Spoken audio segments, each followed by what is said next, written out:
The Kanchenjunga Circuit Trek borders Sikkim and Tibet in the eastern part of Nepal.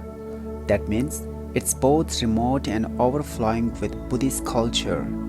And yet, it is not among the most popular treks in Nepal, the reason being the very fact that it is remote and it's a relatively long trek. Also, or because of this, there is limited information on the internet about this trek. Your journey to Kanchenjunga, world's third highest mountain, starts by taking a scenic flight from Kathmandu to Badrapur. The best idea is to take the earliest possible morning flight and drive to Thaplejung on same day. As Badrapur is only 91 meters from the sea level, it is hot and humid and not a favorite place you want to spend a lot of time in. After your landing at Badrapur, you will drive to Thaplejung via Ilam, the heart of tea plantation area of Nepal. It is a long day of driving, but the road from Ilam to Thaplejung, which is 4 to 5 hours, is black-topped. Although it is a windy mountain road, the journey is smooth. There are weekly flights scheduled from Kathmandu to Suketar Airport, which may look tempting as it cuts out the road travel. But these flights are often cancelled at last minute due to bad weather conditions. So we highly recommend you to take the flight to Badrapur. From Thaplejung to Tapethok, there is a dirt road subject to seasonal weather conditions. This is approximately 3 hours drive from Thaplejung. At Tapethok, there is the first of many checkpoints where they will check to ensure you have the correct trekking permits. Make sure you do. Then it's a gentle 5 hours walk to Sekathum, including time to stop for lunch. At Sekathum, which is similar than Tapethok, you are at 1660 meters, only 280 meters higher than Tapethok. The trek today will take you around 6 hours, including a break for lunch. Remember, there are only one tiny tea shop at Jaubari and no other place to eat in. So don't forget to have something at Jaubari. You will cross the Gunsa River twice and climb to Amjilosa. That is the most difficult part of the day.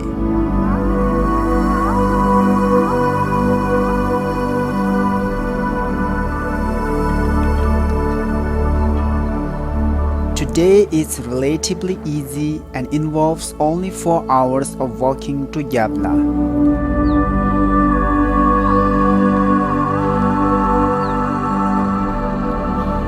A short ascent will come to a flat ridge and slowly enter the forest of rhododendron and bamboo.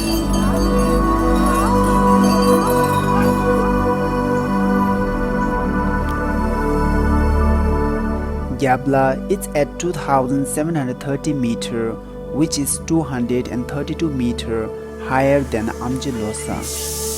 When you arrived, you may think this village is tiny, but in actual fact, the main village is hidden by the ridge to the west of a lodge on the main trail. You will see local people drinking tongba, which is very popular in this area. Tongba is a wooden pot filled with fermented millet seeds and added with boiled water.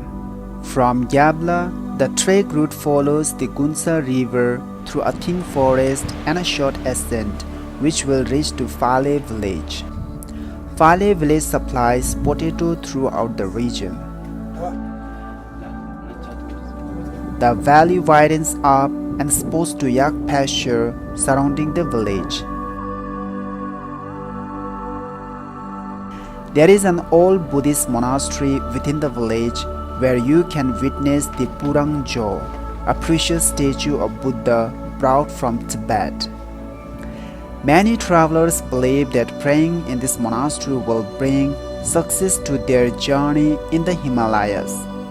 Then entering through the forest of pine, and you will cross the suspension bridge which welcomes you to Gunsa, a beautiful village of Sherpa people. In Tibetan language, Gunsa means a winter place. Many trekkers keep a rest day at Gunsa for acclimatization because it is already in a serious mountain area. You will have late breakfast than normal trekking days. After that, our guide will take you to visit hydropower, Old Churtin, and a monastery on the opposite side of Gunsa village.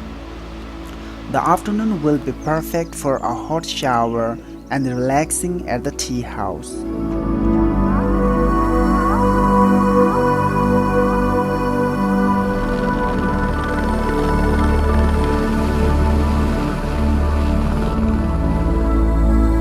From Gunsa, it will take 4 to 5 hours to reach Kangbachen.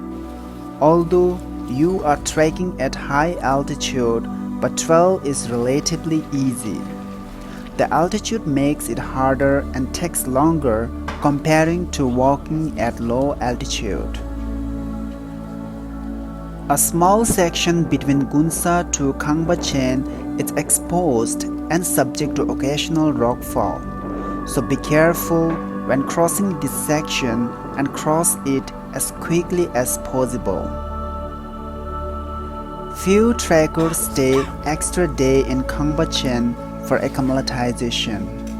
The best way to utilize this acclimatization day is to make a trip to Janu Peak Base Camp.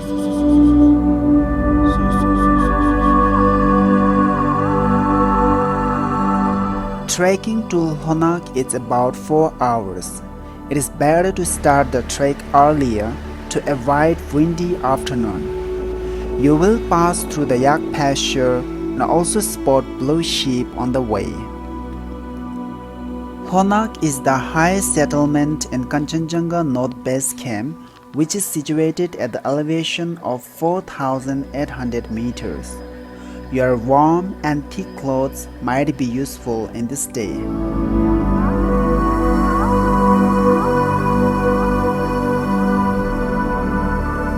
Hiking to Pangpema is easy but quite tiring because of the elevation gain. Sunrise over the peak is amazing. Pangpema or Kanchenjunga North Base Camp, which is located at 5,143 meters, is the highest point of this trek. It takes 3 to 4 hours to get there and about 2 hours to return. With only a seasonal tea shop in Pangpema, you may have to take your own lunch with you.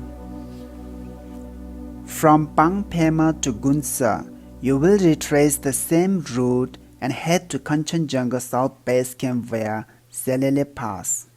It takes about 5 hours of uphill to reach Selele Tea House on 4,290 meters from Gunsa. The place facilitates only one tea house. Normally, it takes 2 days from Gunsa to Chairam, breaking a journey at Selele Tea House.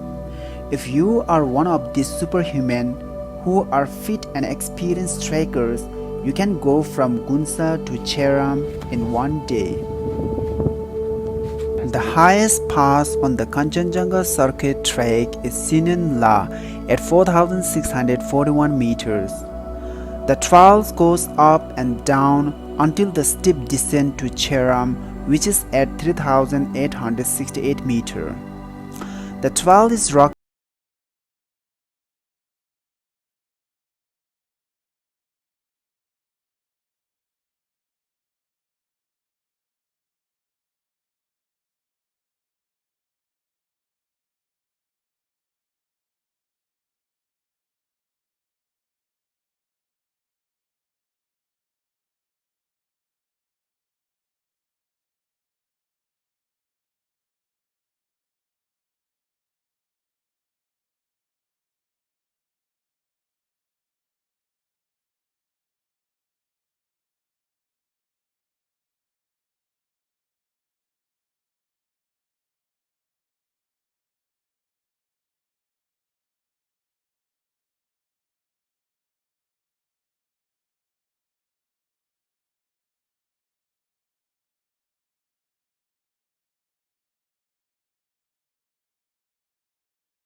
the worthiness.